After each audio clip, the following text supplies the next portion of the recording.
दोस्तों, आज हम 2011 से लेकर के 2024 की ईवीएस के जितने भी एनसीईआरटी पर आधारित प्रश्न हैं उन पर चर्चा करेंगे। क्योंकि एनसीईआरटी पर आधारित जितने भी प्रश्न एग्जाम में पूछे जाते हैं उनको हल करने का एकमात्र तरीका है उनको ज़्यादा से ज़्यादा बार पढ़ा जाए और उनको अच्छे से याद किया जाए। पहला प्रश्न है, नींबू साधारण पानी में, दोस्तों यहाँ डूब जाता है, थोड़ी टाइपिंग मिस्टेक है। साधारण पानी में डूब जाता है लेकिन नमकीन पानी में तैरता रहता है, क्यों? पहला ऑप्शन है, नींबू का घनत्व नमकीन पानी में कम हो जाता है। नमकीन पानी का घनत्व साधारण पानी के घनत्व से अधिक होता है। साधारण पानी का घनत्व नमकीन पानी के घनत्व से अधिक होता है। नींबू का घनत्व नमकीन पानी में अधिक हो जाता है। दोस्तों, इसका सही जवाब है ऑप्शन दूसरा, नमकीन पानी का घनत्व साधारण पानी के घनत्व से अधिक होता है। अगला प्रश्न है, रक्त की जांच द्वारा किसकी उपस्थिति से मलेरिया की पहचान होती है?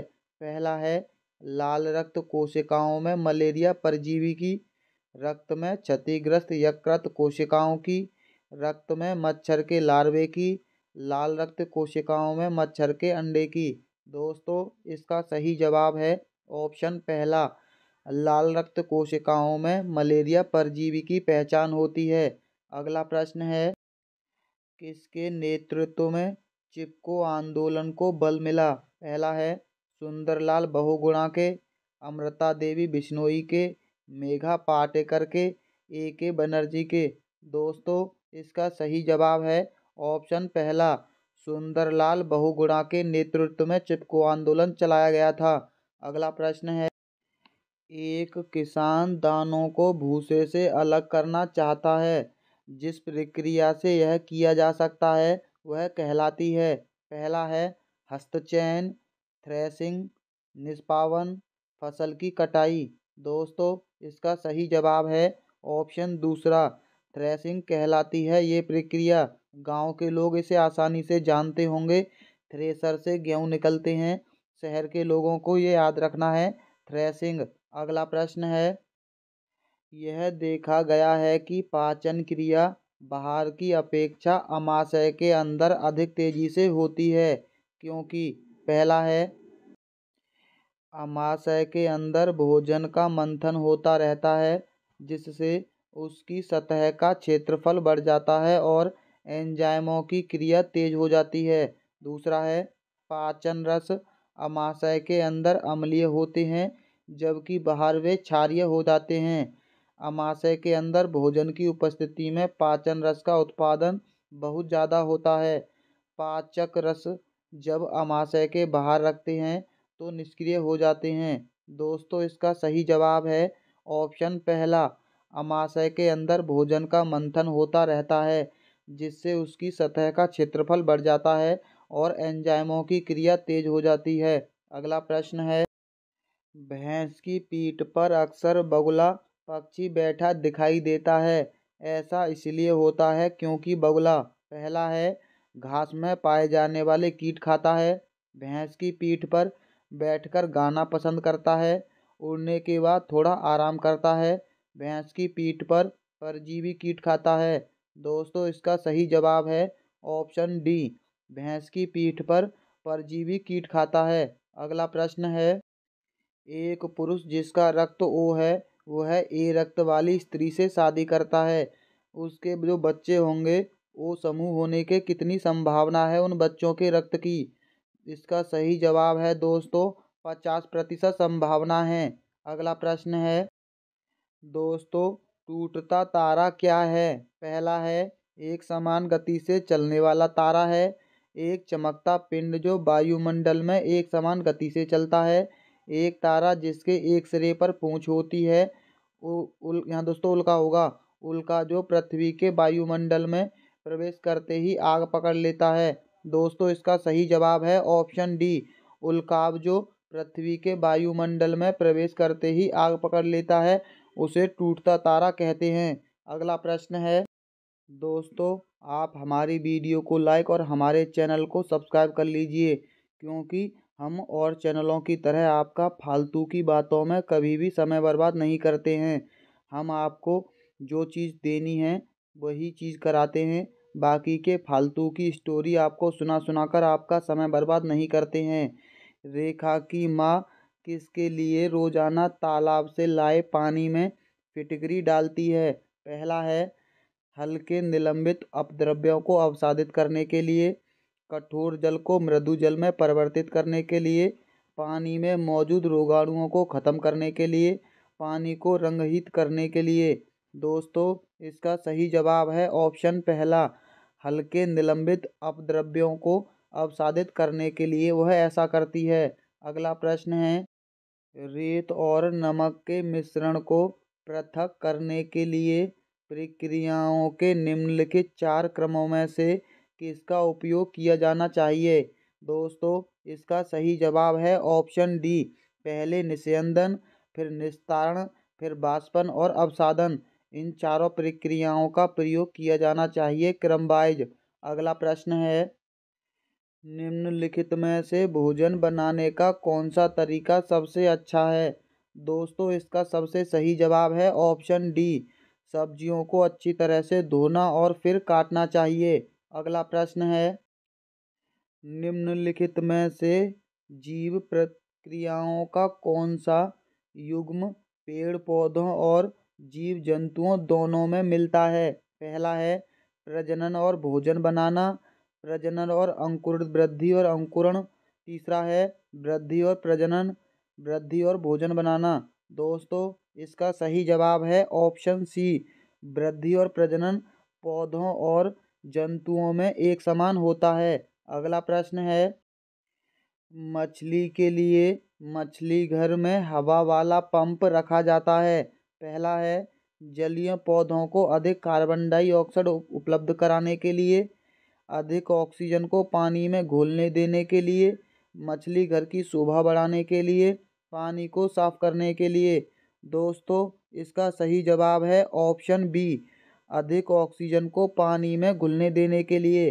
अगला प्रश्न है, जब एक मछली को पहले से उबले लेकिन कमरे के तापमान पर ठंडे किए गए पानी से भरे मछली घर में डाला जाता है तो वह मर जाती है। ऐसा इसलिए होता है क्योंकि मछली घर का पानी, पहला ऑप्शन है, ऑक्सीजन रहित है, मछली द्वारा, दोस्तों यहाँ पीने होगा, पीने के योग्य नहीं है, खनिज रहित है, मछली के तैरने के योग्य नहीं है। दोस्तों, ऐसा इसलिए होता है क्योंकि पानी बिल्कुल खनिज रहित होता है, उसमें कोई खनिज नहीं बचता है।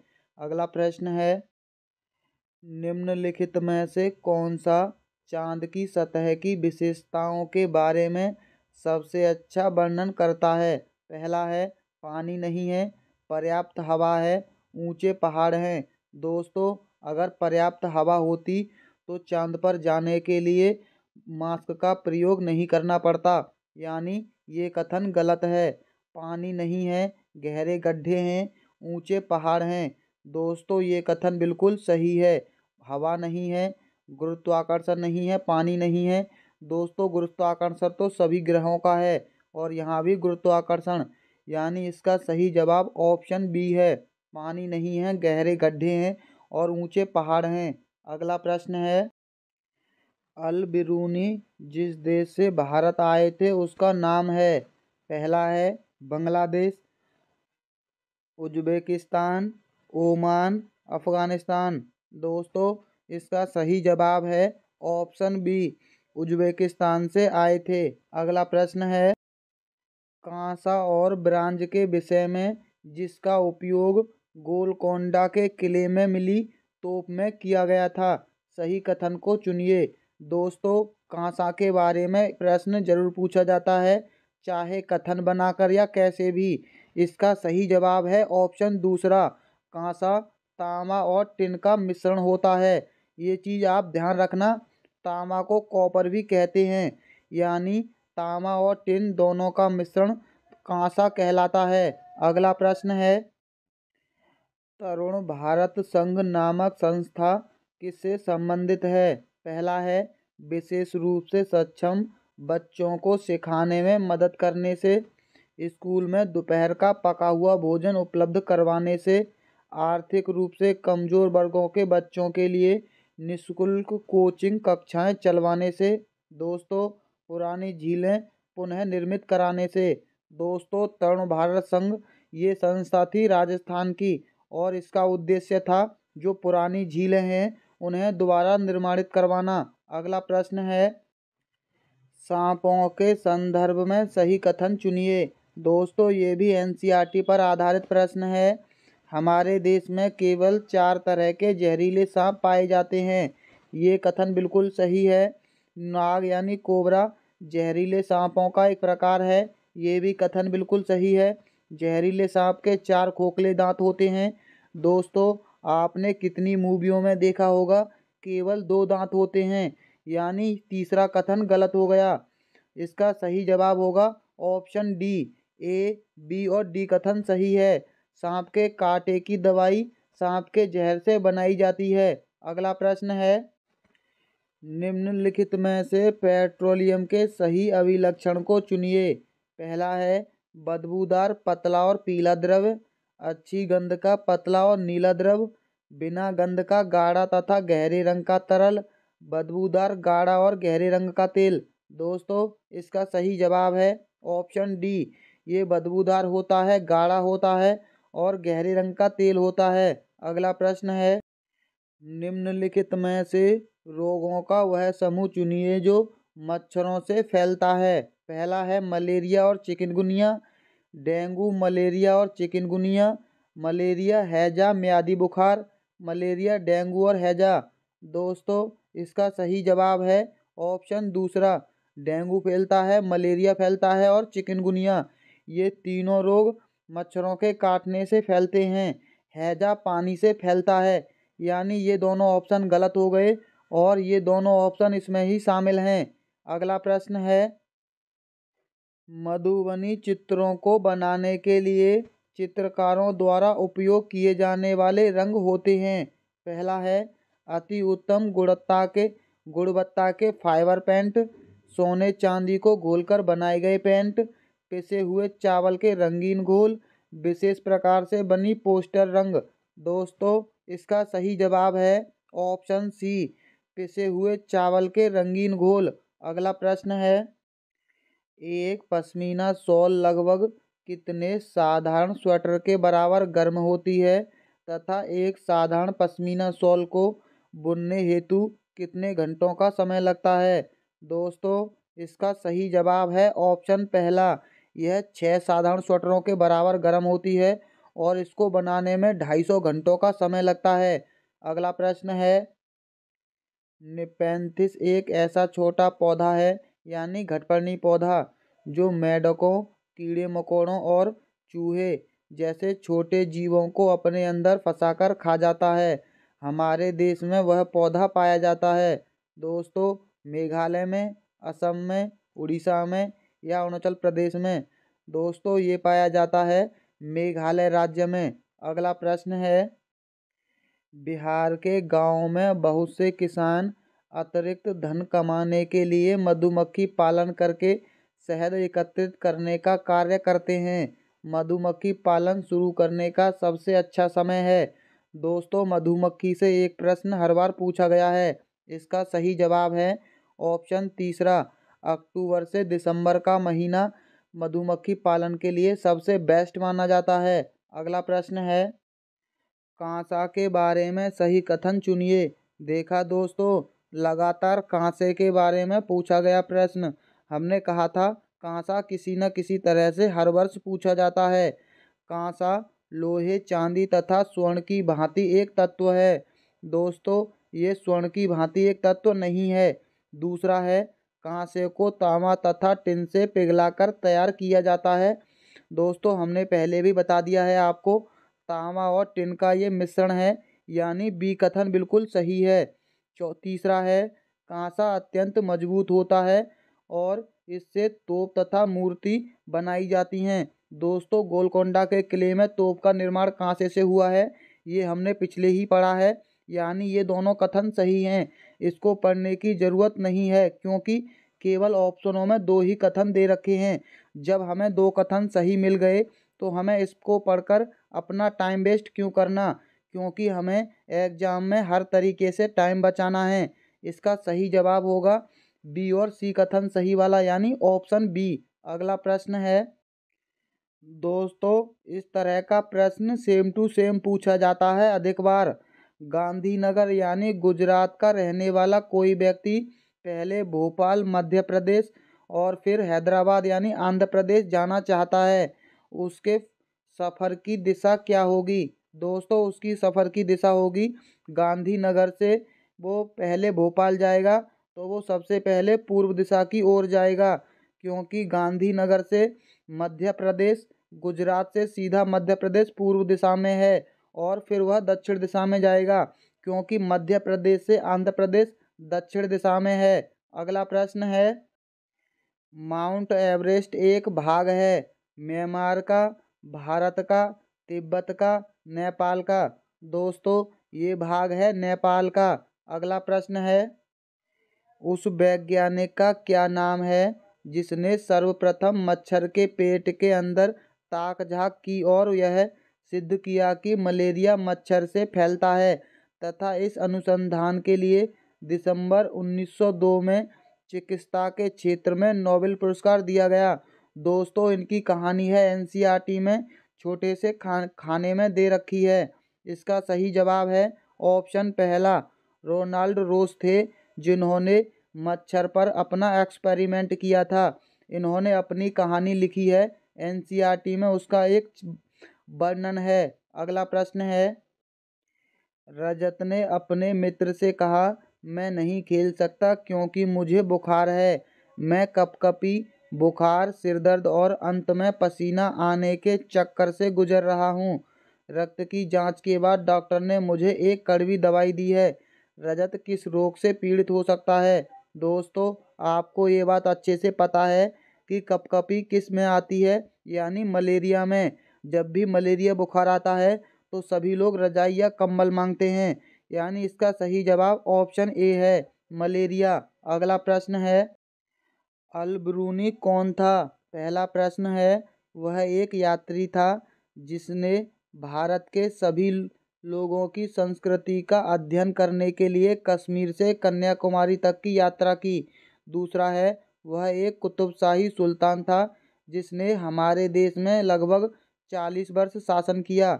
वह अफगानिस्तान का एक व्यापारी था जो हमारे देश में मेवों के बाजारों का अध्ययन करने आया था। वह उज्बेकिस्तान का यात्री था जिसने एक किताब लिखी जो हमारे देश के इतिहास के बारे में जानकारी उपलब्ध कराती है। दोस्तों, एक चीज़ आपने नोटिस की, एग्जामिनर हमेशा उन प्रश्नों को घुमाकर पूछ रहा है जो पिछले वर्षों में आ सके हैं। मतलब अगर आप पिछले वर्षों की जानकारी को सही से प्राप्त कर लेते हैं तो आप अगले वर्ष के पेपर को आसानी से हल कर सकते हैं, क्योंकि पिछले वर्ष पूछा गया था उज्बेकिस्तान का यात्री था। अगर बच्चों ने पिछले वर्ष का पेपर पढ़ लिया था कि वह उज्बेकिस्तान का यात्री था तो बाकी कुछ और करने की ज़रूरत नहीं थी, यानी इसका सही जवाब आपको ऑप्शन डी से मिल गया। अगला प्रश्न है, रात में जागने वाले जानवर हर चीज़ को, पहला है केवल लाल रंग में देख सकते हैं, हरे रंग में देख सकते हैं, काली और सफ़ेद में ही देख सकते हैं, केवल हरे रंग में देख सकते हैं। दोस्तों, इसका सही जवाब है ऑप्शन तीसरा, काला और सफ़ेद रंग में देखते हैं जितने भी जानवर रात में जागते हैं, ऐसा माना जाता है। अगला प्रश्न है, दोस्तों आपके ऐसे प्रश्नों को पढ़ने की बहुत ज़रूरत है, क्योंकि एग्जामिनर अब इस तरह के प्रश्न ज़्यादा पूछता है और 100% मधुमक्खी और हाथियों से इन दोनों में से एक प्रश्न जरूर हर बार हर साल पूछा जाता है। हाथियों के झुंड के बारे में सही कथन को चुनिए। पहला कथन है, हाथियों के झुंड में केवल हथनियाँ और 14-15 वर्ष के बच्चे ही रहते हैं। दोस्तों, ये कथन बिल्कुल सही है। जो नर हाथी हैं वो झुंड को छोड़ देते हैं। दूसरा कथन है, हाथियों के एक झुंड में किसी एक ही परिवार के सदस्य होते हैं। दोस्तों, ऐसा नहीं है। तीसरा कथन है, झुंड की सबसे बुजुर्ग हथनी ही पूरे झुंड का नेता होती है।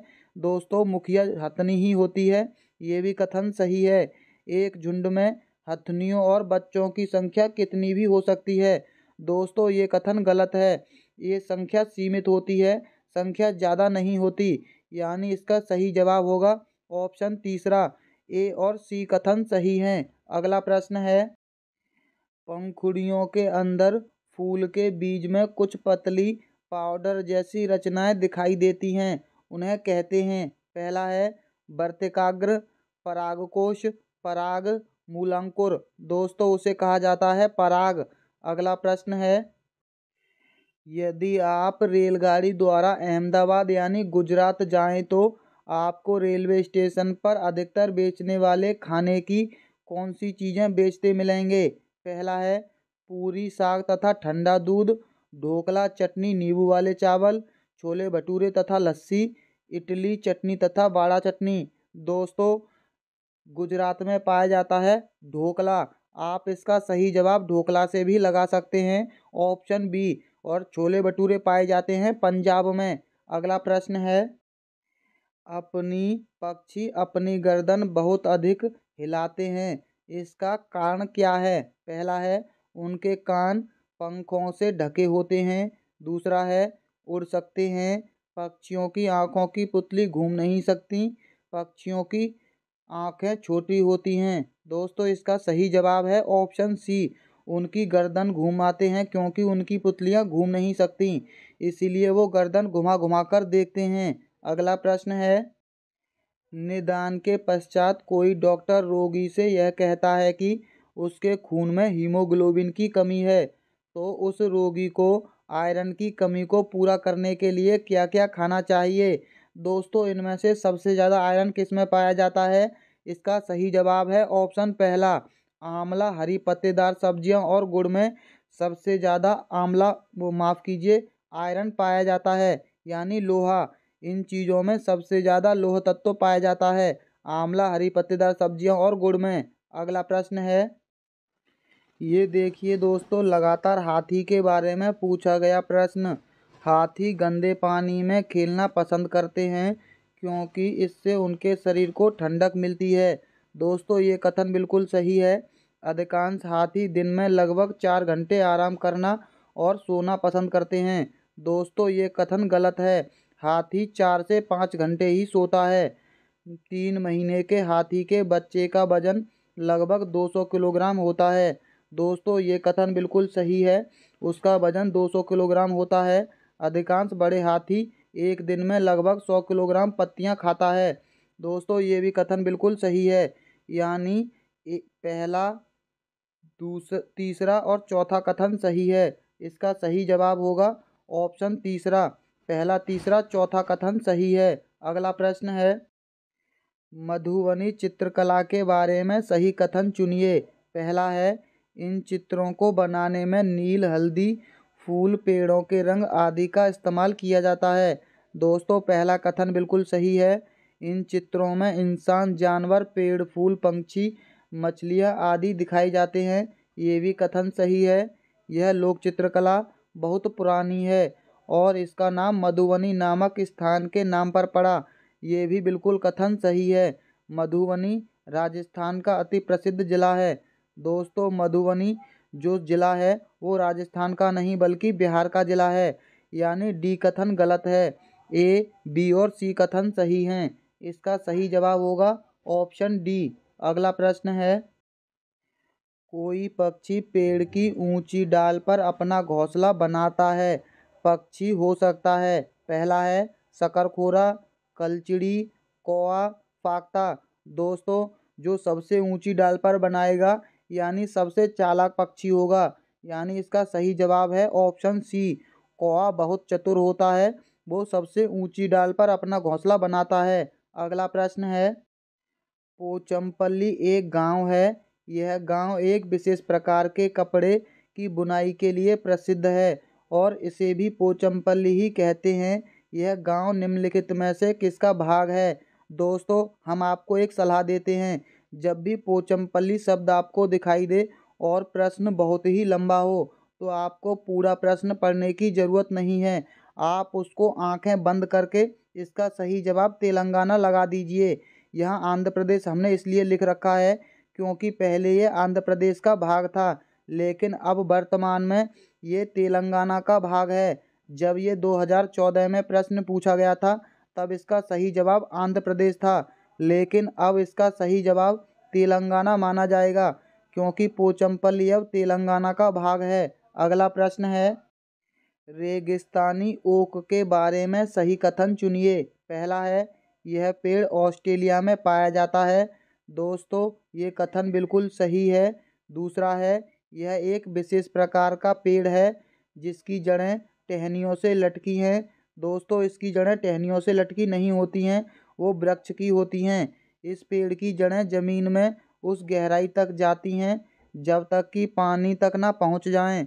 दोस्तों ये भी कथन बिल्कुल सही है। इस पेड़ के तने में पानी जमा होता रहता है और स्थानीय लोग पतले पाइप का उपयोग करके इस पानी को पीते हैं। ये भी कथन बिल्कुल सही है, यानी इसका सही जवाब होगा ए, सी और डी कथन, यानी ऑप्शन पहला। अगला प्रश्न है, अबू धाबी के विषय में सही कथन चुनिए। पहला है, यह रेगिस्तानी इलाके में है। ये कथन बिल्कुल सही है। अबू धाबी में पानी पेट्रोल से महंगा है। ये भी बिल्कुल सही है।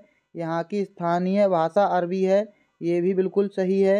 अबू धाबी की मुद्रा को दिनार कहते हैं। दोस्तों ये कथन गलत है। अबू धाबी की जो मुद्रा है वो दिनार नहीं बल्कि दिरहम है। इसका सही जवाब होगा ऑप्शन डी। ए, बी और सी कथन सही हैं, डी कथन गलत है। अगला प्रश्न है, कुछ जानवर रात में जागते हैं। दोस्तों ये प्रश्न दोबारा रिपीट हुआ था, देख लीजिए। इसका सही जवाब है ऑप्शन सी, काली और सफ़ेद रंग में देखते हैं। अगला प्रश्न है, मृत सागर क्या है। पहला है, ऐसा सागर जिसका पानी जहरीला होता है।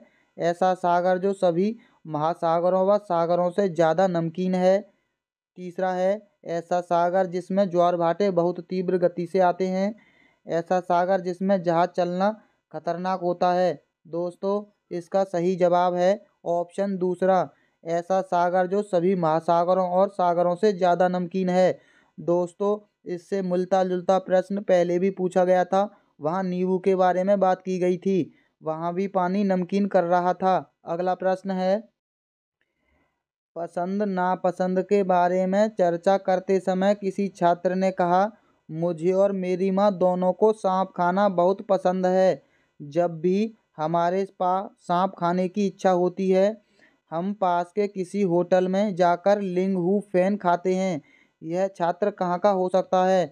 दोस्तों आपको सांप खाने वाले लोग हमारे भारत में तो ज़्यादा नहीं मिलेंगे, यानी खा सकते हैं, ये ज़रूरी नहीं है कि नहीं खाते होंगे, लेकिन ज़्यादा लोग पसंद करते हैं। इसका सही जवाब है ऑप्शन बी, हांगकांग। हांगकांग के लोग सांप खाना ज़्यादा पसंद करते हैं। अगला प्रश्न है, ब्रेल लिपि के बारे में नीचे दिए गए कथनों पर अध्ययन कीजिए। पहला है, ब्रेल को मोटे कागज पर बिंदु बनाकर लिखा जाता है। दोस्तों ये कथन बिल्कुल सही है, उभरे हुए बिंदु बनाकर लिखा जाता है। दूसरा है, यह लिपि 8 बिंदुओं पर आधारित होती है। दोस्तों ये कथन गलत है। इसका ये 8 बिंदुओं पर नहीं बल्कि 6 बिंदुओं पर आधारित होती है। तीसरा है, बिंदुओं की पंक्तियाँ किसी नुकीले औजार से बनाई जाती हैं। ये कथन भी बिल्कुल सही है। इससे उभरे हुए बिंदुओं पर हाथ फेर कर पढ़ा जाता है। दोस्तों पहला, तीसरा और चौथा कथन सही है, यानी इसका सही जवाब होगा ऑप्शन पहला। अगला प्रश्न है, लीजिए दोस्तों, मधुमक्खी के बारे में पूछा गया प्रश्न। अब तक मधुमक्खी के बारे में 3 बार प्रश्न आ चुका है और हर वर्ष लगातार पूछा जा रहा है। मधुमक्खी पालन के विषय में सही कथन चुनिए।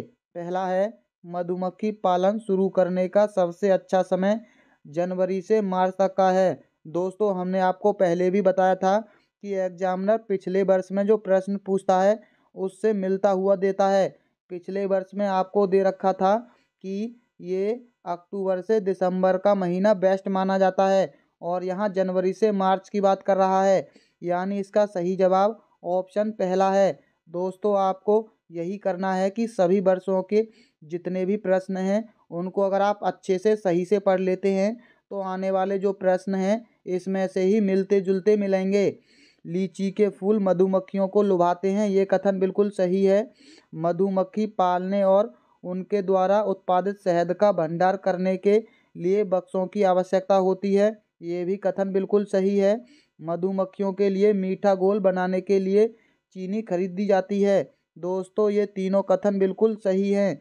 इसका सही जवाब है ऑप्शन सी। अगला प्रश्न है, भारत के मानचित्र में दिल्ली की स्थिति के सापेक्ष में हिमाचल प्रदेश की राजधानी शिमला और मध्य प्रदेश की राजधानी भोपाल क्रमशः स्थित हैं दिल्ली के सापेक्ष में।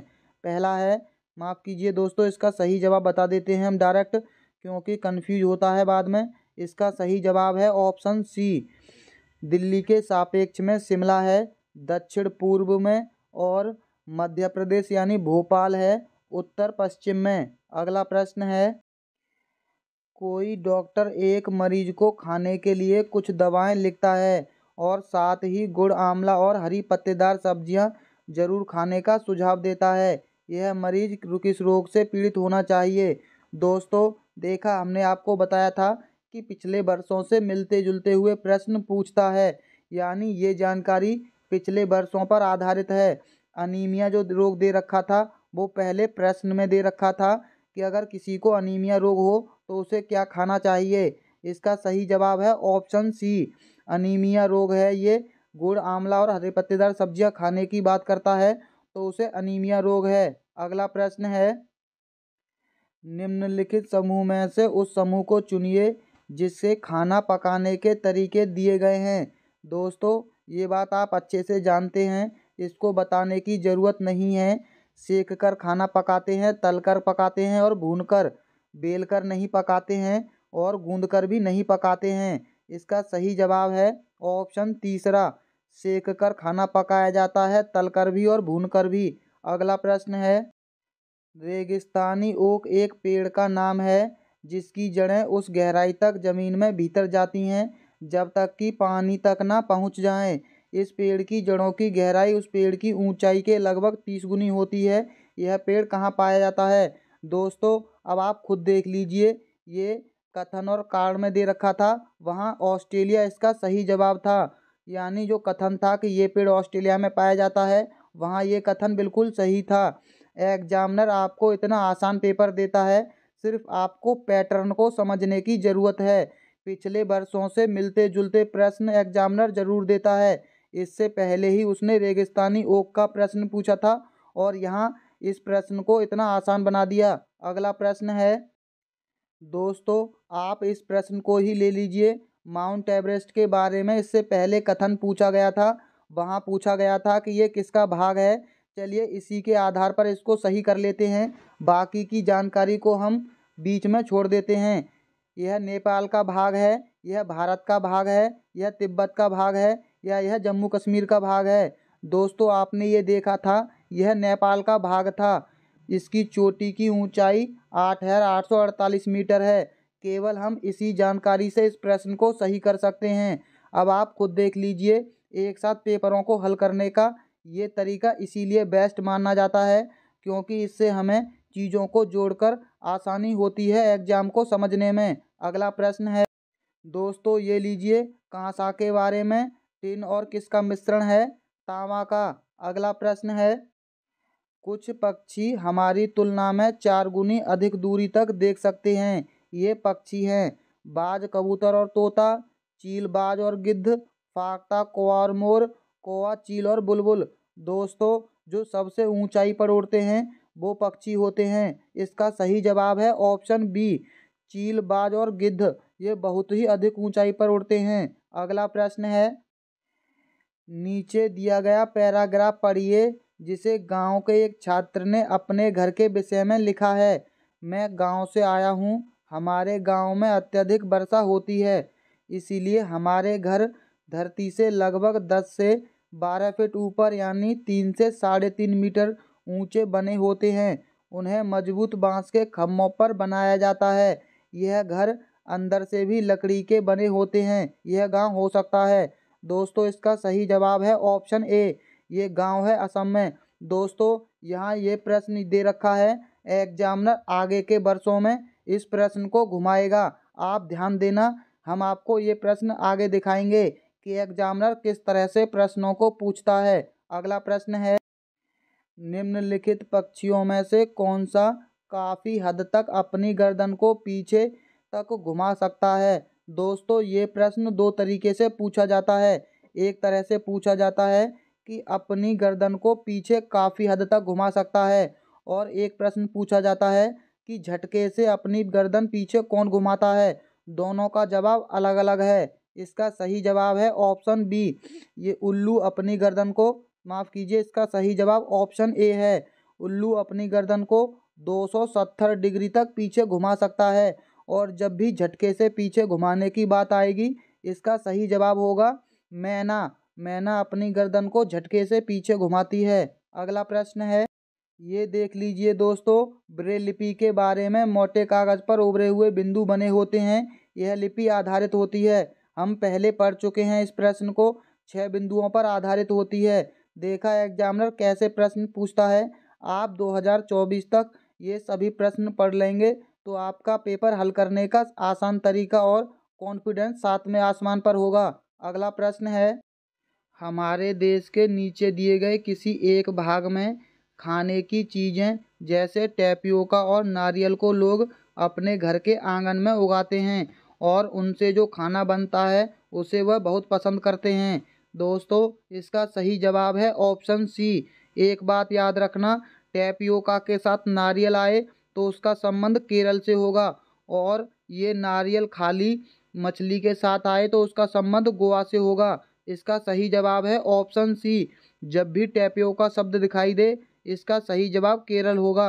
अगला प्रश्न है दोस्तों, ये लीजिए मधुबनी वाला प्रश्न, मधुमक्खी को पालने का।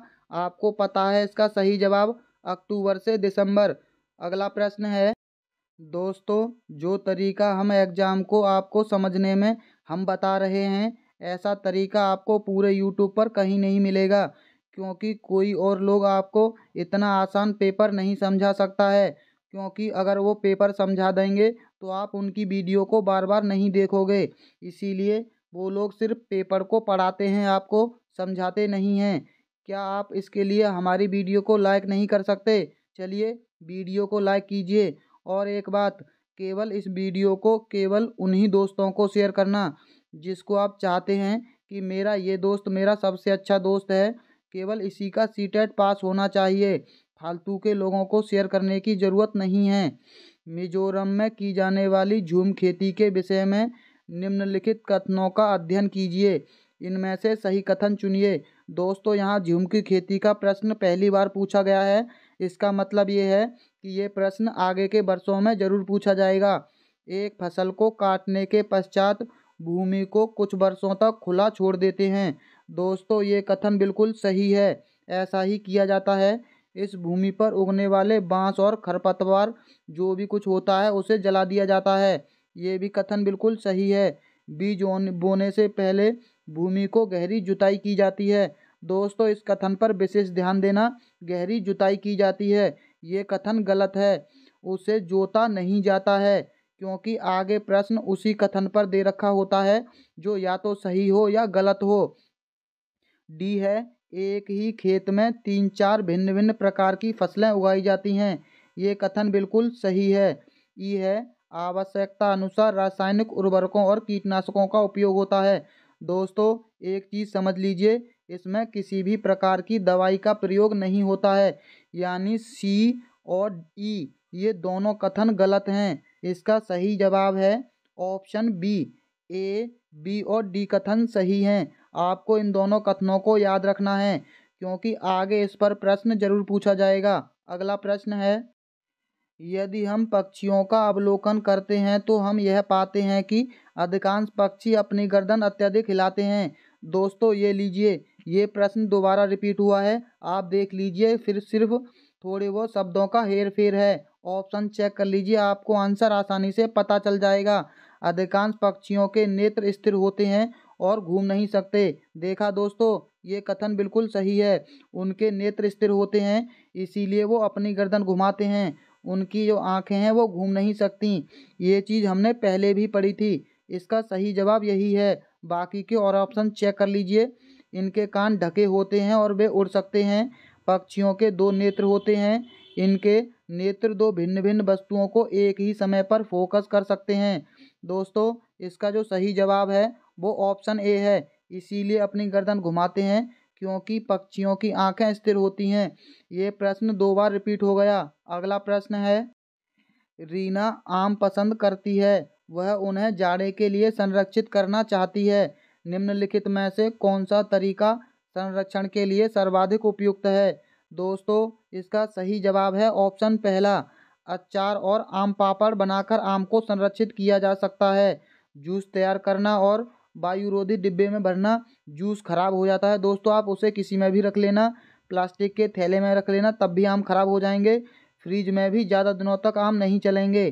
केवल एक कथन सही है। अगला प्रश्न है, केरल के निकटवर्ती राज्य हैं तमिलनाडु, आंध्र प्रदेश, कर्नाटक और महाराष्ट्र। आंध्र प्रदेश और कर्नाटक, कर्नाटक और तमिलनाडु। दोस्तों, इसका सही जवाब है ऑप्शन पहला। तमिलनाडु और आंध्र प्रदेश ये दोनों केरल के निकटवर्ती राज्य हैं। अगला प्रश्न है, निम्नलिखित में से हमारे देश के किस राज्य के अधिकतर लोग नारियल, दोस्तों यहाँ नारियल शब्द है, के तेल में पकी हुई समुद्री मछली, ये देख लीजिए, यानी नारियल और मछली दोनों एक साथ हैं, यानी गोवा। दोस्तों, अगर मछली सरसों के तेल के साथ हो तो उसका सही जवाब जम्मू कश्मीर होता है और नारियल के साथ गोवा। अगला प्रश्न है, निम्नलिखित में से वह कौन सा जानवर या जंतु है जिसके अग्रदांत हमेशा बढ़ते रहते हैं? वे दांतों को बहुत अधिक लंबा न होने देने के लिए वस्तुओं को कुतरते रहते हैं। दोस्तों, आयोग ने इसका 1 नंबर सबको कॉमन दिया था क्योंकि इसका सही जवाब ऑप्शन बी और डी दोनों सही हैं। गिलहरी और चूहा ये दोनों ऐसे जंतु हैं, ये कुतरते रहते हैं चीज़ों को क्योंकि इनके दांत हमेशा बढ़ते रहते हैं। अगला प्रश्न है, कोई किसान उर्वरकों और कीटनाशकों का अधिक उपयोग करके अपने खेत में बार बार धान की फसल उगा रहा है।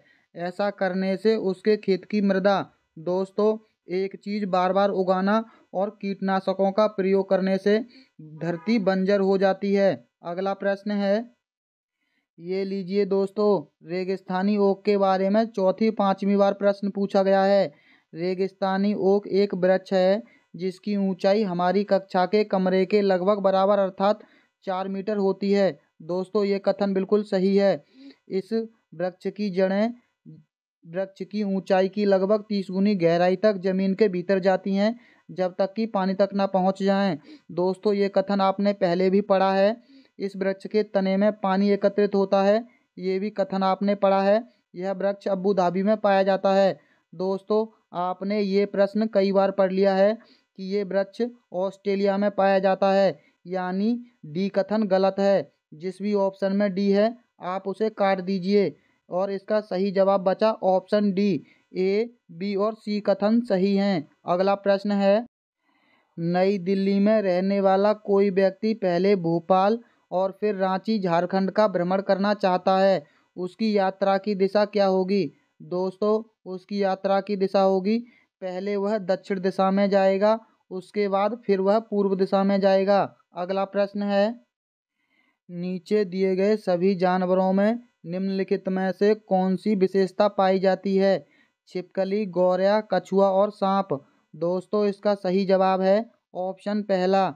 ये सभी जो जीव जंतु हैं ये अंडे देते हैं। छिपकली अंडे देती है, चिड़िया जो अंडे देती है, कछुआ अंडे देता है और सांप भी अंडे ही देता है। अगला प्रश्न है, इस पौधे में पत्तियां हैं जिन्हें सब्जी की तरह प्रयोग में लाया जाता है, इसके बीजों से तेल प्राप्त किया जाता है, यह पौधा है। दोस्तों, गांव के लोग इसे बहुत आसानी से जानते हैं, ये सरसों है। सरसों की भुजिया बनाई जाती है और सरसों से ही तेल निकलता है। अगला प्रश्न है, ये लीजिए दोस्तों, कांसे के बारे में एक और बार प्रश्न पूछा गया है। यह एल्युमिनियम, आयरन और कॉपर जैसा ही तत्व है। दोस्तों, वहाँ पहले लोहा दे रखा था, यहाँ आयरन, यानी ये कथन गलत है। इसे भट्टी में कॉपर और टिन को पिघलाकर बनाया जाता है। दोस्तों, ये कथन हर बार सही होता है। कॉपर यानी तांबा और टिन का मिश्रण। तीसरा है, आदिवासी लोग ब्रॉन्ज का उपयोग हजारों वर्ष पहले करते थे। ये भी कथन बिल्कुल सही है। ब्रॉन्ज की बनी वस्तुएं एल्युमिनियम की बनी वस्तुओं की तुलना में हल्की परंतु अधिक मजबूत होती हैं। दोस्तों, ये वस्तुएं हल्की नहीं होती, क्योंकि आपने पढ़ा था अभी कुछ देर पहले, इससे तोप बनाई जाती है और तोप बहुत भारी होती है। यानी ए और डी कथन गलत हैं। इसका सही जवाब होगा ऑप्शन सी। बी और सी कथन सही हैं, ए और डी कथन गलत हैं। अगला प्रश्न है, लीजिए दोस्तों, मच्छरों से फैलने वाला एक बार फिर प्रश्न पूछा गया है, चिकनगुनिया, डेंगू और मलेरिया। देखते रहिए आप, 2024 तक आपका कॉन्फिडेंस 7वें आसमान पर होगा, क्योंकि ऐसे प्रश्नों को हल करने के जो हम एक साथ कर रहे हैं, इससे ये फ़ायदा होता है क्योंकि चीज़ों को एक साथ जोड़कर देखने में आसानी होती है। अगला प्रश्न है, ये लीजिए दोस्तों, 4 गुनी वस्तुओं को देखने वाला प्रश्न फिर से पूछा गया है।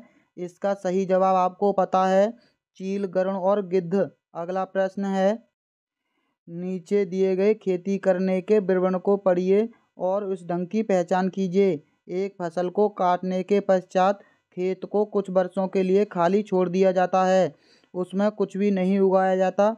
इस भूमि में बांस या अन्य खरपतवार जो भी कुछ उगाता है उसे उखाड़ा नहीं जाता, काटकर जला दिया जाता है। यह राख भूमि को उर्वर बनाती है। जब यह भूमि खेती के लिए तैयार हो जाती है तब उसे हल्का सा खोदा जाता है। भूमि को जोता नहीं जाता और उसमें बीज छिड़क दिए जाते हैं। दोस्तों, आप ये पहले भी पढ़ चुके हैं। ये है झूम की खेती। अगला प्रश्न है, जब कोई सपेरा अपने वाद्य यंत्र यानी बीन को बजाता है तो सांप उसकी ध्वनि पर अपने सिर को इधर उधर घुमाता है। आपके विचार से सांप वाद्य यंत्र के प्रति अनुक्रिया कैसे कर रहा है? पहला है, उस वाद्य यंत्र की गति को देखकर, उस वाद्य यंत्र द्वारा उत्पन्न कंपनों के प्रति अनुक्रिया करके, उस वाद्य यंत्र को सूंघकर, उस वाद्य यंत्र की ध्वनि को सुनकर। दोस्तों, ये बात आप जानते हैं कि सांप के कान नहीं होते हैं, यानी वो सुन नहीं सकता। इसका सही जवाब है ऑप्शन दूसरा, उस वाद्य यंत्र द्वारा उत्पन्न कंपनों के प्रति अनुक्रिया करके। अगला प्रश्न है, मानवों के पेट में अमाशय रस की प्रकृति कैसी होती है और वह भोजन के पाचन में सहायता करता है? पहला है, क्षारीय होती है, उभयधर्मी होती है, उदासीन होती है, अम्लीय होती है। दोस्तों, इसका सही जवाब है ऑप्शन डी, ये अम्लीय होती है। जब भी आपको कभी कभी खट्टी खट्टी डकारें आती हैं। अगला प्रश्न है, प्रत्येक स्थान के नाम के साथ उस क्षेत्र में बनाए जाने वाले सामान्य घरों के सही विवरण का मिलान कीजिए। पहला है मनाली। दोस्तों, मनाली में पाए जाते हैं। दूसरा, पत्थर या लकड़ी से बने ढालू छत वाले घर। राजस्थान में पाए जाते हैं झाड़ियों वाले यानी मिट्टी के घर, जिनकी छतें कटीली झाड़ियों से छाई होती है। और असम बचा, असम में बांस के खम्भों पर बने ऊंचे उठे हुए घर। लद्दाख में पाए जाते हैं पत्थर के बने घर, जिनके फर्श और छतें लकड़ी की बनी होती हैं। हाउस बोट पाए जाते हैं जे एंड के में, जम्मू और कश्मीर में। दोस्तों, इसका सही जवाब है ऑप्शन डी। अगला प्रश्न है, पशुओं की त्वचा पर विभिन्न पैटर्न यानी डिजाइन किसके कारण होते हैं? पहला है, उनकी त्वचा पर बालों के कारण, उस जलवायु के कारण होते हैं जिसमें वे रहते हैं, उसकी शारीरिक शक्ति को इंगित करते हैं, परावर्तित प्रकाश के कारण होते हैं। दोस्तों, इसका सही जवाब है ऑप्शन पहला, उनकी त्वचा पर जो बाल होते हैं उसके कारण डिजाइन बनता है। अगला प्रश्न है, जो व्यक्ति जंगल में कम से कम 25 वर्षों से रह रहे हैं उसका उस जंगल की भूमि पर और उसमें पैदा होने वाली वस्तुओं पर अधिकार है। यह जनादेश किसके द्वारा दिया गया है? दोस्तों, इसका सही जवाब है ऑप्शन डी, जंगल अधिकार अधिनियम 2007 के द्वारा ये आदेश दिया गया है। दोस्तों, यहाँ एक चीज़ हमेशा ध्यान रखना, 25 वर्ष, ये चीज़ें आगे आपको बहुत काम में आएंगी, क्योंकि ये प्रश्न आगे चलकर कथन और कारण में पूछा गया था। इसीलिए हम कहते हैं कि जो भी पुराने प्रश्न हैं उनको ध्यान दे लेंगे तो आपको ये जो आने वाला पेपर है उसको आसानी से हल कर लेंगे। अगला प्रश्न है, ये लीजिए दोस्तों, मच्छरों से फिर से एक बार प्रश्न पूछा गया है। दोस्तों आपको कितना आसान लग रहा होगा पेपर को हल करना। दोस्तों हम इतने आसान तरीके से आपको सभी प्रश्न एक जगह शामिल करके लाए हैं। क्या आप इसके लिए हमारी वीडियो को लाइक नहीं करेंगे? इससे पहले आपने पूरे यूट्यूब पर कहीं भी ऐसे प्रश्नों को इस तरह से आते हुए नहीं देखा होगा। चलिए वीडियो को लाइक और चैनल को सब्सक्राइब कर लीजिए। अगर हम चाहते तो इन्हीं प्रश्नों के लिए और चैनलों की तरह जवाब दीजिए बोल बोल कर आपका 4-5 घंटे बर्बाद कर देते। हम कितनी आसानी से बिल्कुल भी फालतू की बातें नहीं कर रहे हैं, आपको आसान भाषा में समझा रहे हैं। चलिए वीडियो को लाइक करना तो बनता है। चलिए वीडियो को लाइक कीजिए और चैनल को सब्सक्राइब भी कीजिए। अगला प्रश्न है, ये लीजिए दोस्तों, घटपर्णी पौधे के बारे में दोबारा से प्रश्न पूछा गया है। आपको पता है कीड़े मकोड़ों को आकर्षित करने के लिए है उच्च तारत्व की ध्वनि निकालता है। दूसरा है का मुंह छोटी छोटी कांटियों से ढका होता है। तीसरा है भारत में नहीं पाया जाता। दोस्तों ये भारत में भी पाया जाता है और इसका मुंह कांटियों से ढका नहीं होता है और ये कीड़े मकोड़ों को ध्वनि नहीं निकालता बल्कि गंध निकालता है। मेंढकों, कीड़े मकोड़ों और चूहों को चालाकी से फंसाकर खा जाता है। दोस्तों ये कथन आपने पिछले भी पढ़ा है। अगला प्रश्न है, ये लीजिए दोस्तों, यहाँ प्रश्न को थोड़ा घुमाकर पूछा है। लोह तत्व वाले यानी अनीमिया रोग जिससे होता है, इसका सही जवाब आपने कई बार पढ़ा है, आंवला, पालक और गुड़। अगला प्रश्न है, हमारे देश के लगभग सभी भागों में मिर्ची का उपयोग भोजन पकाने में किया जाता है। हमारे देश में मिर्ची को लाने वाले व्यवसायी आए थे। दोस्तों ऑस्ट्रेलिया से, उज्बेकिस्तान से, दक्षिण अमेरिका से, अफ़गानिस्तान से। दोस्तों इसका सही जवाब है ऑप्शन सी, दक्षिण अमेरिका से आए थे। अगला प्रश्न है, निम्नलिखित में से कौन सा पक्षी कैक्टस पौधों के कांटों के बीच अपना घोंसला बनाता है? दोस्तों हमने पहले भी इसको याद करने की एक ट्रिक बताई थी कि कांटों में अगर हाथ देंगे तो आपका हाथ फट जाएगा और हाथ फटने का मतलब है फाख्ता, यानी कांटे हाथ को फाड़ते हैं। इसका सही जवाब है फाख्ता पक्षी, हाथ को फाड़ता हुआ पक्षी। अगला प्रश्न है, किसी पशु के विषय में नीचे दिए गए विवरण को पढ़िए और उस पशु को पहचानिए। यह भालू जैसा दिखाई देता है परंतु भालू नहीं है। यह दिन के लगभग 17 घंटे वृक्षों की शाखाओं से उल्टे लटक कर सोता है। यह जिस वृक्ष पर रहता है उसकी पत्तियां खाता है। यह लगभग 40 वर्षों तक जीवित रहता है। ये स्लॉथ है, लंगूर है, चिंपैंजी है या पैंडा है? दोस्तों इसका सही जवाब है ऑप्शन ए, स्लॉथ। दोस्तों जिस भी दोस्त को ये प्रश्न पहले से पता हो और अगर आप एग्जाम में ये प्रश्न देखते हैं तो आप एक दो कथन को पढ़कर ही, पूरे प्रश्न को पढ़ने की ज़रूरत नहीं है। अगर आपको एक दो कथन पढ़कर ही ये पता चल जाता है कि इसका सही जवाब कौन सा है तो आप तुरंत इसका सही जवाब लगा देना, क्योंकि पूरा प्रश्न पढ़कर आप समय बर्बाद नहीं करना है। अगला प्रश्न है, भारत में बिहार के सापेक्ष जम्मू और कश्मीर और गोवा की स्थिति क्या है?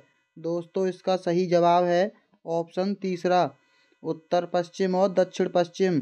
बिहार के सापेक्ष में जम्मू कश्मीर है उत्तर पश्चिम में और गोवा है दक्षिण पश्चिम में। अगला प्रश्न है, बाष्पीकरण की प्रक्रिया निम्नलिखित में से किस स्थिति में सबसे धीमी होगी? पहला है सतह क्षेत्र और तापमान दोनों में वृद्धि होने पर। सतह क्षेत्र बढ़ता है लेकिन तापमान घटता है जब होगी। सतह क्षेत्र घटता है लेकिन तापमान बढ़ता है।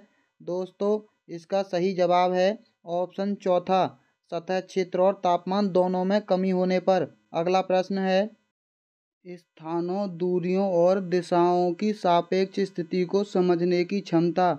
ऑप्शन है दिशात्मक कौशल है, चित्रण कौशल है, स्थीय कौशल है, ग्राफिक कौशल है।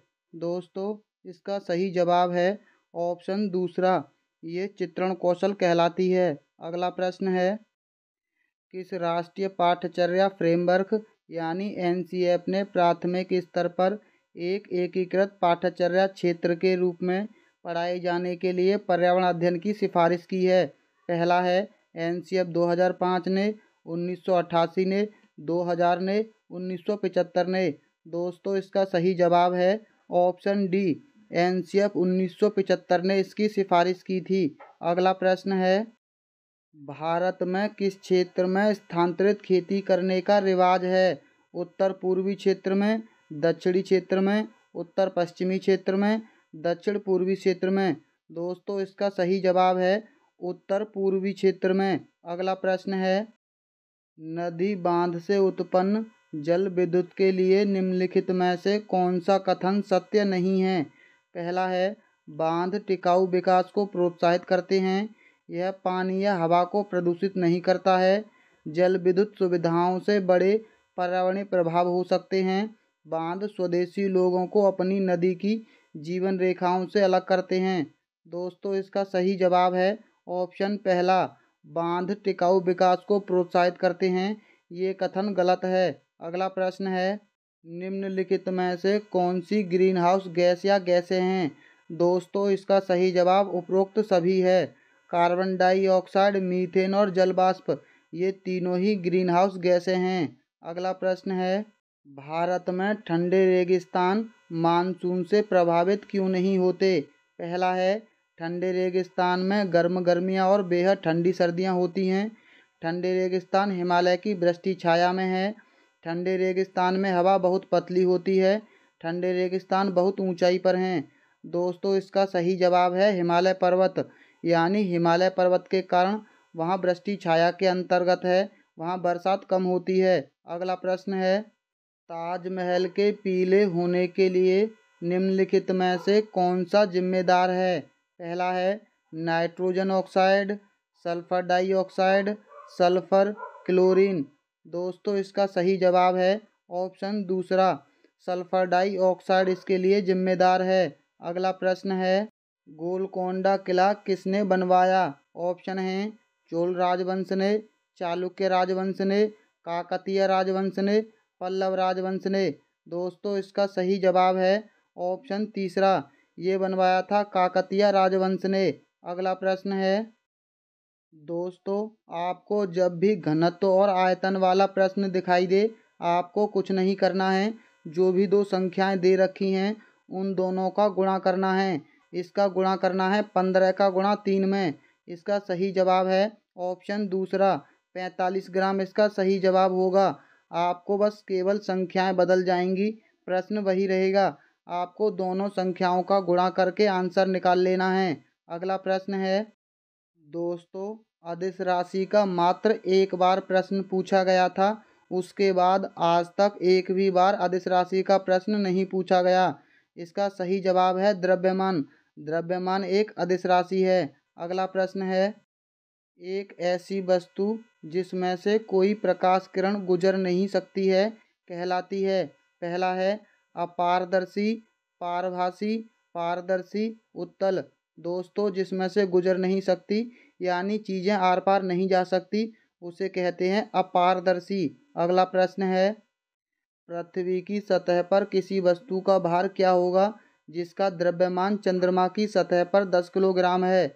दोस्तों अगर चंद्रमा की सतह पर भार दे रखा हो तो इसका 6 गुना पृथ्वी पर हो जाता है।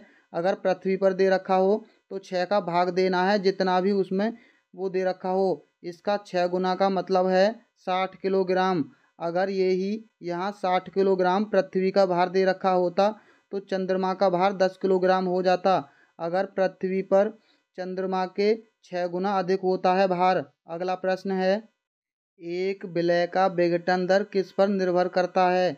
दाब पर, तापमान पर, सतह क्षेत्र पर, भार पर।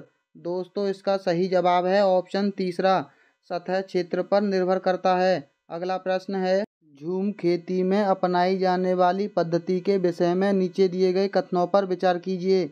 दोस्तों झूम की खेती से फिर से प्रश्न पूछा गया था, लेकिन इसका 1 नंबर सभी को कॉमन मिला था क्योंकि इसमें एक से अधिक कथन सही थे और ये ऑप्शन जो है वो मैच नहीं कर रहे थे।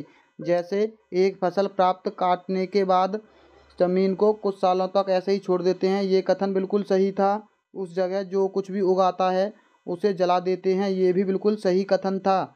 अगला प्रश्न देख लेते हैं, केंचुओं को किसानों का मित्र माना जाता है, इसके लिए निम्नलिखित में से सही कारणों को चुनिए। पहला है, केंचुए मृत पत्तियों और पौधों को खाते हैं तथा उनके मल से जमीन उपजाऊ बनती है। दोस्तों ये कथन बिल्कुल सही है। केंचुए खरपतवार खाते हैं जिससे मुख्य फसल की रक्षा होती है। दोस्तों केंचुए खरपतवार नहीं खाते हैं, यानी बी कथन गलत है। केंचुए जमीन में छेद बनाते हैं जिससे जमीन पोली हो जाती है। दोस्तों जमीन पोली हो जाती है और जमीन को आसानी से ऑक्सीजन मिलती है, यानी ये दोनों कथन सही हैं। केंचुए द्वारा बनाए गए छेदों से जमीन को आसानी से हवा और पानी मिल जाता है, ये भी कथन बिल्कुल सही है। हवा, पानी और ऑक्सीजन तीनों चीज़ें मिल जाती हैं, यानी इसका सही जवाब होगा ऑप्शन पहला। ए, सी और डी कथन सही हैं। अगला प्रश्न है, ये लीजिए दोस्तों, कांसे के बारे में दोबारा से प्रश्न पूछा गया है और हमने आपको बताया था कि इसका सही जवाब है कॉपर और टिन का मिश्रण, यानी तांबे और टिन का मिश्रण। केवल शब्दों को बदल देते हैं, प्रश्न का आंसर वही रहता है। अगला प्रश्न है, नारियल डली हुई किसी भी करी के साथ उबला हुआ टैपियोका। दोस्तों ये देख लीजिए, नारियल और टैपियोका हमने बताया था, इसका सही जवाब क्या होगा? केरल। अगला प्रश्न है, ये लीजिए एक बार फिर से दोबारा प्रश्न रिपीट हुआ है, इसका सही जवाब आपको पता है, ब्लैक एंड वाइट। देखते हैं। अगला प्रश्न है, निम्नलिखित राज्यों के समूह में से किस एक समूह के समुद्र तट अरब सागर पर हैं? पहला है केरल, कर्नाटक, पश्चिम बंगाल, तमिलनाडु, आंध्र प्रदेश, कर्नाटक, केरल और गुजरात, आंध्र प्रदेश, तेलंगाना और उड़ीसा। दोस्तों कितने लोगों ने भारत का नक्शा देखा है? केरल के बारे में तो अधिक से लोग जानते हैं, गोवा और केरल दोनों को, यानी इसका सही जवाब है ऑप्शन तीसरा, कर्नाटक, केरल और गुजरात।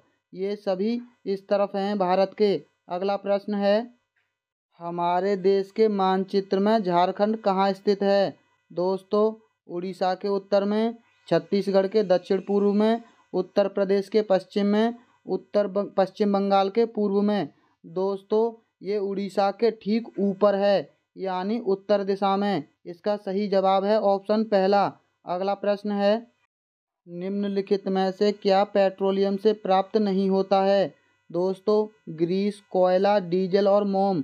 दोस्तों इसका सही जवाब है ऑप्शन दूसरा, कोयला प्राप्त नहीं होता है, ग्रीस प्राप्त होता है, डीजल भी और मोम भी। अगला प्रश्न है, निम्नलिखित में से त्योहारों के उस समूह को चुनिए जिन्हें पूर्णिमा को मनाया जाता है। पहला है होली, रक्षाबंधन, गुरु नानक जन्म दिवस, दिवाली, महाशिवरात्रि, गुरु नानक जन्म दिवस, दिवाली, गुरु नानक जन्म दिवस और रक्षाबंधन, होली, महाशिवरात्रि और बुद्ध जयंती। दोस्तों इसका सही जवाब है ऑप्शन पहला, होली, रक्षाबंधन और गुरु नानक जन्म दिवस। ये पूर्णिमा के दिन मनाए जाते हैं। अगला प्रश्न है, हमारे देश के एक जंगल में उस जंगल के लोग यानी आदिवासी जो खेती करने के लिए जमीन ग्राम सभा के द्वारा विशेष मात्रक के रूप में दी जाती है, उसे टिन कहते हैं। टिन क्या है?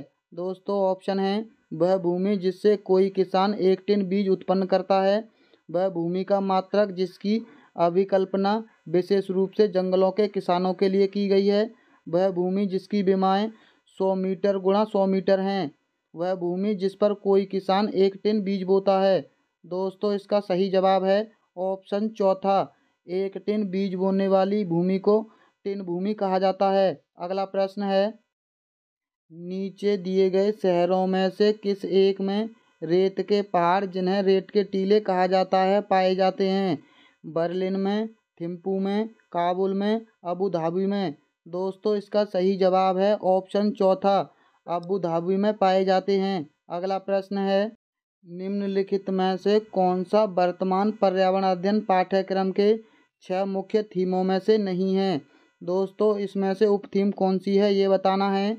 चीज़ें हम कैसे बनाते हैं ये मुख्य थीम है, काम और खेल ये एक उप थीम है, भोजन और आवास ये तीनों मुख्य थीम हैं और काम और खेल ये एक उप थीम है। अगला प्रश्न है, नीचे दिए गए पक्षियों की कौन सी प्रजाति झटके से अपनी गर्दन आगे पीछे करती है? दोस्तों इसका जवाब हमने आपको पहले बता दिया है, ये पक्षी है मैना और काफ़ी हद तक अपनी गर्दन को उल्लू पीछे कर देता है। कितने डिग्री तक करता है ये चीज़ आप हमें कमेंट बॉक्स में बताना। अगला प्रश्न है, नीचे दी गई सूची पर विचार कीजिए। कछुआ, घड़ियाल, कौवा, बतख और मछली इस सूची में से निम्न में से कौन सा दूसरों से भिन्न है? दोस्तों इसे तो बच्चा भी बता देगा कि कौवा इन सब से अलग है। कैसे भी ले लीजिए, उड़ने की दृष्टि से या ये सभी चीज़ें पानी में रहती हैं और कौवा ज़मीन पर रहता है। यानी आप किसी भी आधार पर कौवा को अलग कर सकते हैं। अगला प्रश्न है दोस्तों, खाने की चीज़ों को मैच करना है और हम बहुत सारी चीज़ें पहले पढ़ चुके हैं। जैसे हांगकांग में खाया जाता था सांप, यानी इसका होगा 5वां, पहले का है 5वां। और केरल में खाया जाता है टेपियोका, इसका होगा पहला। और कश्मीर में हमने बताया था कि सरसों के तेल में बनी मछली, यानी दूसरा। और गोवा में आपको बता दिया था समुद्र से बनी मछली। और छोले भटूरे खाए जाते हैं पंजाब में। इसका सही जवाब आपको पता चल गया होगा। अगला प्रश्न है घरों के नीचे दिए गए विवरणों पर विचार कीजिए। पहला है राजस्थान में गांव के लोग मिट्टी के घरों जिनकी छतें कटीली झाड़ियों से छाई होती है। दोस्तों बिल्कुल सही बात है, ये हम पहले पढ़ चुके हैं। मनाली यानी हिमाचल प्रदेश में घर बांस के खंभों पर बनाए जाते हैं। दोस्तों आप ये पढ़ चुके हैं कि बांस के खंभों पर घर मनाली में नहीं बल्कि असम में बनाए जाते हैं। लेह में पत्थर के 2 मंजिले घर बनाए जाते हैं। नीचे की मंजिल पर जरूरत का सामान और जानवरों को रखते हैं। दोस्तों ए और सी कथन बिल्कुल सही हैं। इसका सही जवाब होगा ऑप्शन पहला। अगला प्रश्न है, ये लीजिए दोस्तों, हाथियों के बारे में फिर से प्रश्न आ गया। हाथी बहुत कम आराम करते हैं, एक दिन में 2 से 4 घंटे ही सोते हैं। बिल्कुल सही है दोस्तों, 4 से 5 घंटे तक हाथी सोते हैं। एक बड़ा हाथी एक दिन में 200 किलोग्राम से अधिक पत्तियों और झाड़ियों को खाता है। दोस्तों हमने ये बात पढ़ी थी कि उसका वजन 200 किलोग्राम होता है, लेकिन पत्तियां और झाड़ियां खाता है ये मात्र 100 किलोग्राम। यानी बी कथन गलत है। और जिसमें भी बी है आप उस ऑप्शन को काट दीजिए। इसका सही जवाब आपको कितनी आसानी से मिल गया। उन्हें पानी और कीचड़ में खेलना बहुत भाता है, इससे उनके शरीर को ठंडक मिलती है। किसी हाथियों के झुंड में सबसे बुजुर्ग हथनी सभी फैसले लेती है। दोस्तों ये चारों कथन आप पहले पढ़ चुके हैं। अगला प्रश्न है, नीचे दिया गया कौन सा एक समूह जड़ों का है? पहला है शकरकंदी, मूली और हल्दी, गाजर, चुकंदर और मूली, चुकंदर, आलू और अदरक, गाजर, हल्दी और अदरक। दोस्तों इसका सही जवाब है ऑप्शन दूसरा, गाजर, चुकंदर और मूली। अगला प्रश्न है, रेगिस्तानी ओक नाम का पेड़ पाया जाता है। दोस्तों कितनी बार पढ़ चुके हैं? अब तक 5वीं बार पढ़ रहे हैं। ऑस्ट्रेलिया में पाया जाता है। अगला प्रश्न है, अंतर्राष्ट्रीय ख्याति प्राप्त वेटलिफ्टर हैं। सूर्यमणि, कर्णम मल्लेश्वरी, सुनीता विलियम, बछेंद्री पाल। दोस्तों इसका सही जवाब है ऑप्शन दूसरा, कर्णम मल्लेश्वरी। दोस्तों मुझे ऐसा लगता है कि इस बार सुनीता विलियम से प्रश्न पूछा जाना चाहिए, क्योंकि सबसे ज़्यादा चर्चा में सुनीता विलियम्स थीं, क्योंकि अंतरिक्ष में ये फंस गई थीं। और हो सकता है अंतरिक्ष में कोई प्रश्न पूछा जाए सुनीता विलियम से। अगला प्रश्न है, ये लीजिए दोस्तों, कपकपी जिसका उपचार सिनकोना पेड़ की छाल से किया जाता है कौन सा बुखार है? अब ये प्रश्न कितनी बार आ गया, यानी मलेरिया में बच्चे की कपकपी चलती है। अगला प्रश्न है दोस्तों, घटपर्णी पौधों के बारे में ये प्रश्न दोबारा से रिपीट हुआ है। यह पौधा ऑस्ट्रेलिया, इंडोनेशिया और भारत के मेघालय में पाया जाता है। दोस्तों ये कथन बिल्कुल सही है। इसका आकार घड़े जैसा होता है, इसका मुंह एक पत्ती से ढका होता है। ये भी बिल्कुल कथन सही है। यह केवल छोटे कीड़े मकोड़ों को फंसाकर उनका शिकार करता है। दोस्तों छोटे कीड़े मकोड़े नहीं बल्कि मेंढकों, सांप जैसे को खा जाता है यह छोटे कीड़े मकोड़ों को खींचने के लिए मोहक आवाज़ निकालता है। दोस्तों ये आवाज़ नहीं बल्कि गंध छोड़ता है।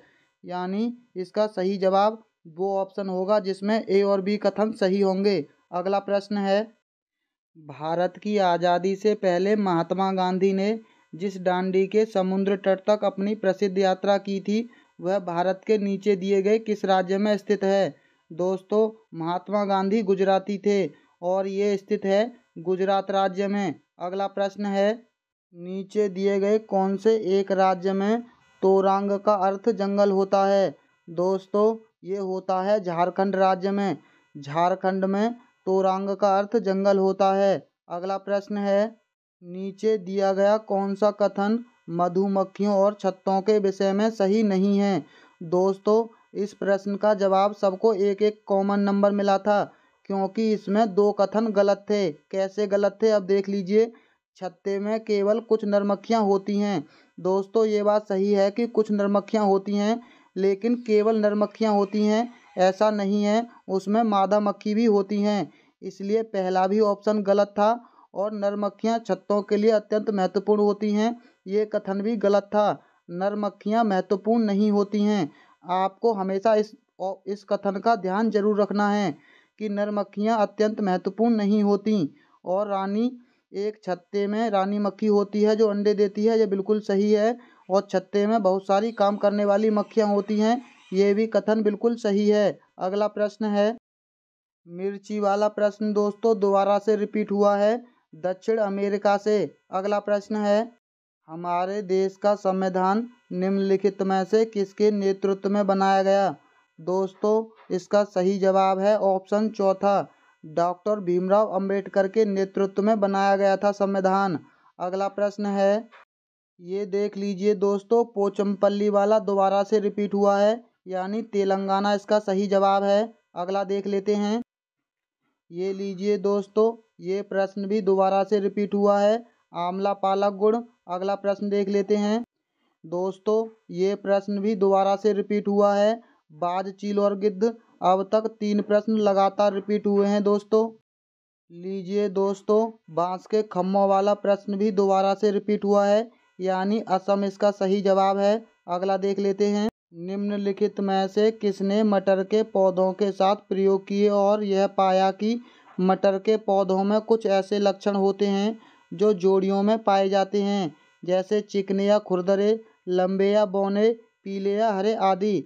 दोस्तों Charles Darwin, Swaminathan, Mendel, menstrual.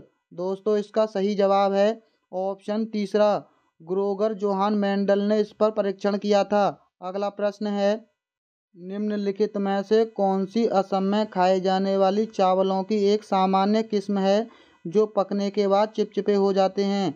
बोरा चावल, अबोरियो चावल, अरबोरियो चावल, बॉम्बा चावल या पौनी चावल। दोस्तों इसका सही जवाब है ऑप्शन पहला, बोरा चावल हैं ये जो असम में खाए जाते हैं। अगला प्रश्न है दोस्तों, ये प्रश्न अनगिनत बार पूछा गया है, अक्टूबर से दिसंबर इसका सही जवाब है। अगला देख लेते हैं। दोस्तों ऐसा प्रश्न पहले भी पूछा गया था, हमने कहा था इन दोनों संख्याओं का गुणा कर देना, 6 चौक 24। और दोस्तों लास्ट में 24 यानी 4 अंक किसी में नहीं है, पूरा गुणा करने की आवश्यकता भी नहीं पड़ी। इसका सही जवाब हमें एक ही गुणा करने पर मिल गया। अगला प्रश्न है सांपों के बारे में निम्नलिखित कथनों पर विचार कीजिए तथा निम्नलिखित में से गलत कथन को चिन्हित कीजिए। दोस्तों आप खुद देख लीजिए, प्रश्न सिर्फ घुमा फिरा कर पूछे जा रहे हैं, प्रश्न वही हैं जो पिछली बार आ चुके हैं। वे अपने भोजन शिकार को पूरा निगल जाते हैं। दोस्तों ये आपने कितनी मूवियों में देखा है कि सांप कैसे निगल जाता है चीज़ों को। सांपों के दांत नुकीले होते हैं, ये भी सही है। जहरीले सांपों के डसने वाले दांत होते हैं, ये भी सही है। वे अपने शिकार को चबा कर खाते हैं। दोस्तों ये कथन गलत है, वो पूरा निगल जाता है। अगला प्रश्न है, ये लीजिए दोस्तों, फिर से कांसा वाला प्रश्न 2023 में रिपीट हो गया। अगला प्रश्न देख लेते हैं। लीजिए दोस्तों, 2023 में हाथी का भी रिपीट हुआ है। 3 महीने के हाथी का वजन 100 किलोग्राम होता है। दोस्तों उसका वजन 200 किलोग्राम होता है, आप अच्छे से जानते हैं। और एक दिन में वो 100 किलोग्राम पत्तियां खाता है, ये भी पढ़ चुके हैं। यानी पहले दोनों ऑप्शन गलत हैं। हाथी बहुत अधिक आराम नहीं करते, 2 से 4 घंटे ही सोते हैं, ये कथन बिल्कुल सही है। और पानी में खेलना पसंद करते हैं, ये भी सही है। यानी सी और डी कथन सही हैं। अगला प्रश्न है, ये देख लीजिए दोस्तों, सिर्फ प्रश्नों को घुमाकर पूछा है, चीज़ें वही हैं। मनाली में, दोस्तों मन नहीं होगा यहाँ, मनाली में ढालू छत वाले मजबूत बांस के खम्भों पर ऊंचे उठे हुए लकड़ी के घर बनाए जाते हैं। दोस्तों आपको पता है बांस के घर बनाए जाते हैं असम में, यानी पहला कथन गलत हो गया। मनाली में बारिश बहुत होती है और बर्फ़ भी पड़ती है। दोस्तों ये कथन सही है, यानी इसका सही जवाब ऑप्शन पहला है। अगला प्रश्न देख लेते हैं। दोस्तों हम 2024 के प्रश्नों को थोड़ा ध्यान से पढ़ेंगे, क्योंकि अभी तक हमने देखा था कि पिछले वर्ष में जो प्रश्न पूछे गए हैं उन्हीं को थोड़ा घुमा फिरा कर अगले वर्ष में प्रश्न बनाए जाते हैं। इसीलिए हम 2024 के प्रश्नों को थोड़ा ध्यान से पढ़ेंगे। दोस्तों, आपको पूरे YouTube पर ऐसा कंटेंट नहीं मिलेगा। आप इसके लिए हमारी वीडियो को लाइक और चैनल को सब्सक्राइब कर लीजिए, क्योंकि अगर ये ही कंटेंट किसी और चैनल पर होता तो आपके 8 से 10 घंटे में ये कंटेंट करवाते मैराथन के नाम पर। हम आपका बिल्कुल भी फालतू का समय बर्बाद नहीं करते हैं। चलिए, वीडियो को लाइक और चैनल को सब्सक्राइब जरूर कर लेना। और हमने बताया था कि आपको इस वीडियो को उसी दोस्त को शेयर करना है जो आपका सबसे अच्छा दोस्त है। चलिए, वीडियो को शेयर और कर दीजिए। पहला प्रश्न देख लेते हैं 2024 का। रेशम का कीड़ा अपनी मादा को उसकी गंध से कई किलोमीटर दूर से पहचान लेता है।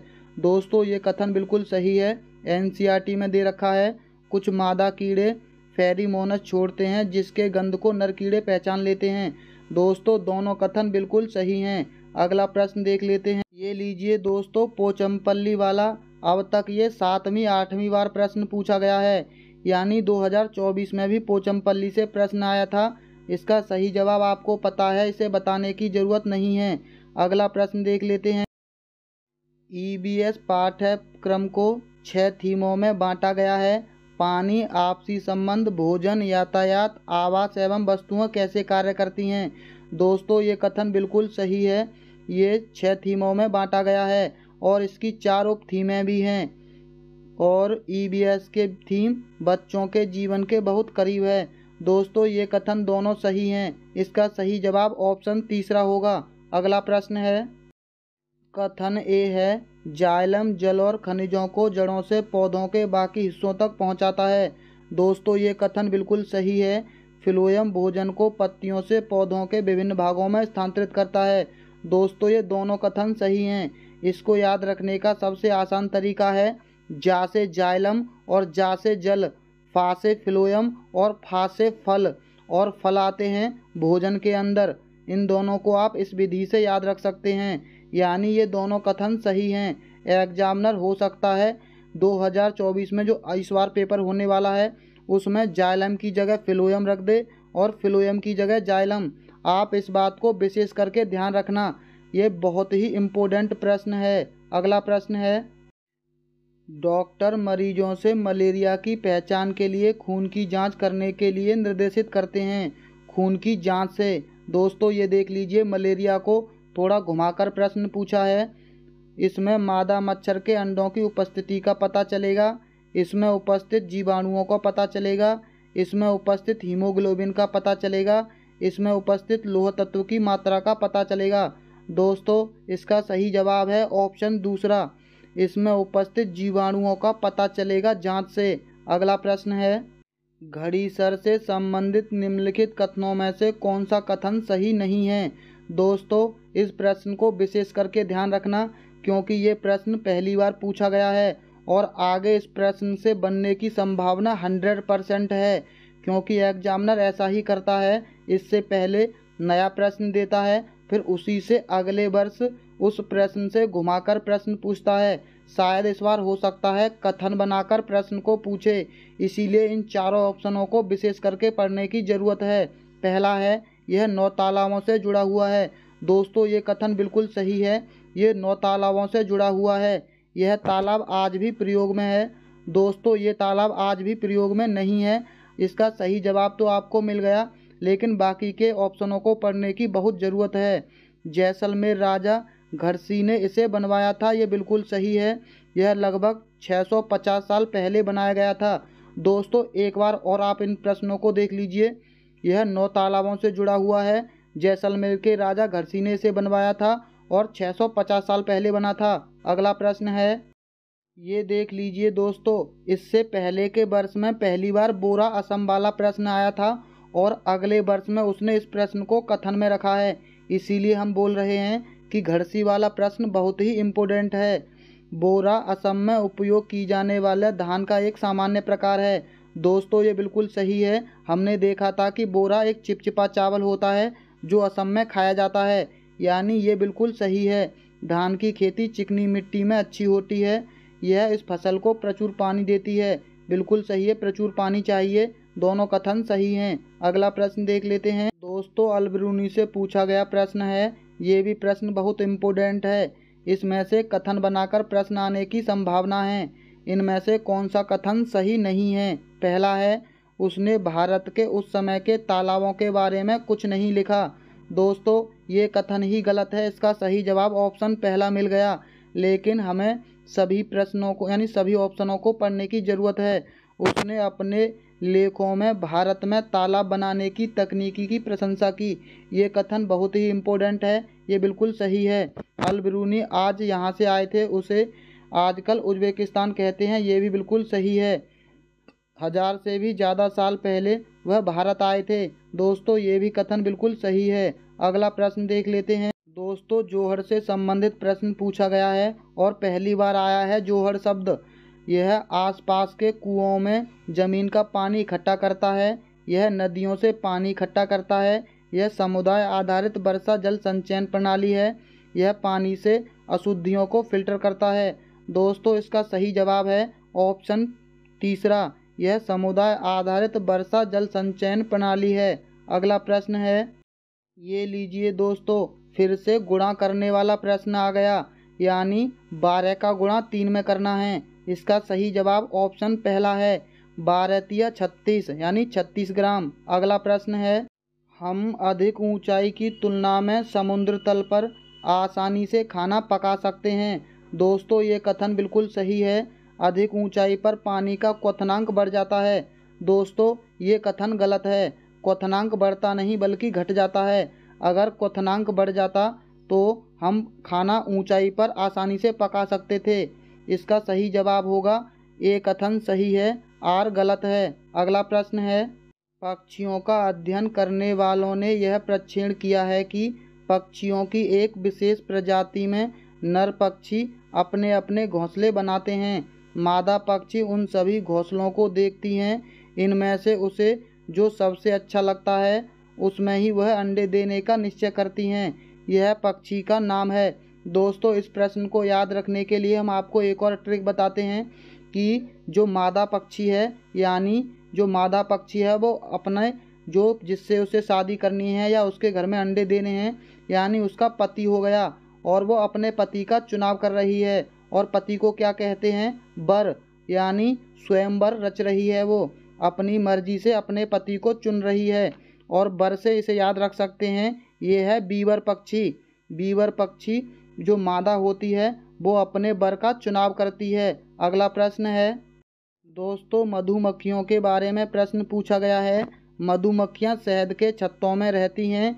हर छत्ते में एक रानी मक्खी होती है जो अंडे देती है।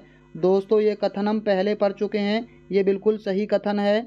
छत्ते में कुछ नर मक्खी भी होते हैं जो छत्ते के लिए श्रमिक के रूप में विशेष कार्य करते हैं। दोस्तों हमने पढ़ा था कि नर मक्खी बिल्कुल भी महत्वपूर्ण नहीं होती हैं, तो ये श्रमिक का कार्य नहीं करती होंगी, यानी ऑप्शन बी कथन गलत है। ये श्रमिक का कार्य नहीं करती हैं। छत्ते में अधिकांश मादा मक्खियाँ श्रमिक मक्खियाँ होती हैं जो दिन भर छत्ते को बनाने और बच्चों को पालने का कार्य भी करती हैं। दोस्तों ये भी कथन बिल्कुल सही है। श्रमिक मक्खी शहद के लिए रस की खोज के लिए लीची के फूलों के चारों ओर चक्कर लगाते हैं। दोस्तों ए, सी और डी कथन सही हैं, बी कथन गलत है। अगला प्रश्न देख लेते हैं। लगभग 4700 वर्ष पूर्व सिंधु तथा इसकी सहायक नदियों के किनारे कुछ आरंभिक नगर फले फूले। दोस्तों ये कथन बिल्कुल सही है। गंगा तथा इसकी सहायक नदियों के किनारे नगरों का विकास लगभग 1500 वर्ष पूर्व हुआ। दोस्तों ये दोनों कथन सही हैं। दोस्तों ये प्रश्न पहली बार पूछा गया है। आपको 4700 और 1500 पर विशेष ध्यान देना है, क्योंकि हो सकता है एग्जामिनर इनमें उलटफेर करके अगला प्रश्न बनाए। दोस्तों अगर आपने हमारी वीडियो को अभी तक लाइक नहीं किया है तो चलिए वीडियो को लाइक कर लीजिए और चैनल को सब्सक्राइब कर लीजिए, क्योंकि हमारे जैसा कंटेंट आपको कोई नहीं देगा। और अभी एग्ज़ाम दूर है, जब तक हम आपको ऐसे बढ़िया बढ़िया कंटेंट लाते रहेंगे। चलिए वीडियो को लाइक और चैनल को सब्सक्राइब कर लीजिए। तो चलिए मिलते हैं बहुत जल्द अगली वीडियो में।